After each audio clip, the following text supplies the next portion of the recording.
कटुवचन। एक समय की बात, दो भाई परस्पर बड़े ही स्नेह तथा सद्भावपूर्वक रहते थे। दोनों भाई कोई भी वस्तु लाते तो एक दूसरे के परिवार के लिए भी अवश्य ही लाते। छोटा भाई भी सदा उनको आदर तथा सम्मान की दृष्टि से देखता। एक दिन किसी बात पर दोनों भाइयों में कहासुनी हो गई। बात बढ़ गई और छोटे भाई ने बड़े भाई के प्रति अपशब्द कह दिए। बस फिर क्या था, दोनों के बीच दरार पड़ गई। उस दिन से ही दोनों अलग अलग रहने लगे और कोई किसी से नहीं बोला। कई वर्ष बीत गए। मार्ग में आमने सामने भी पड़ जाते तो कतराकर दृष्टि बचा जाते। छोटे भाई की कन्या का विवाह आया। उसने सोचा, बड़े अंत में बड़े ही हैं, जाकर मना लाना चाहिए। वह बड़े भाई के पास गया और पैरों में पड़कर पिछली बातों के लिए क्षमा मांगने लगा। बोला, अब चलिए और विवाह कार्य संभालिए। पर बड़ा भाई न पसीजा, चलने से साफ मना कर दिया। छोटे भाई को दुख हुआ।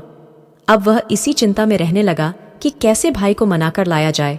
इधर विवाह के भी बहुत ही थोड़े दिन रह गए थे। संबंधी आने लगे थे। एक संबंधी ने बताया, तुम्हारा बड़ा भाई एक संत के पास नित्य जाता है और उनका कहना भी मानता है।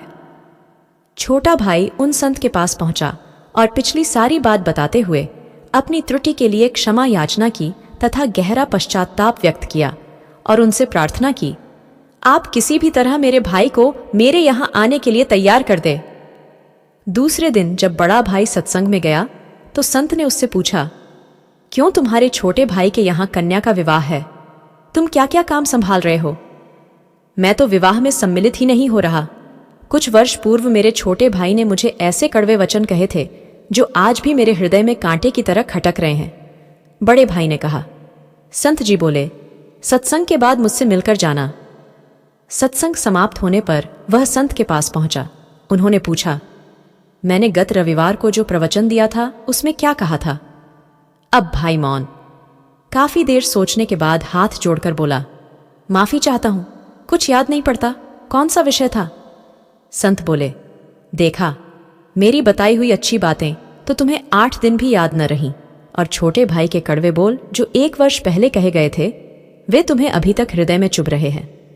जब तुम अच्छी बातों को याद ही नहीं रख सकते तब उन्हें जीवन में कैसे उतारोगे?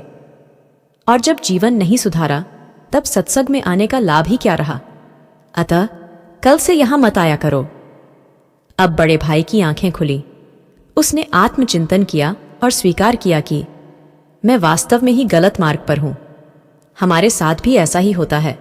अक्सर दूसरों की कही किसी बात का हम बुरा मान जाते हैं और बेवजह उससे दूरी बना लेते हैं। हमें चाहिए कि हम आपसी बातचीत से मन में उपजी कटुता को भुलाकर सौहार्दपूर्ण वातावरण बनाएं। न स्वयं किसी से रूठें, न किसी को रूठने का मौका दें। तो शुभ काम में देरी क्यों? कृपया उठाएं फोन और हो जाएं शुरू। रूठों को मनाने में, दूसरों की गलतियों को भुलाते हुए स्वयं ही वार्तालाप प्रारंभ कर अपना और उनका दिन खुशियों से भरने में। बड़प्पन भी इसी में ही है। हमारी कही गई बात और कहानी अगर पसंद आई हो तो वीडियो को लाइक जरूर कीजिए।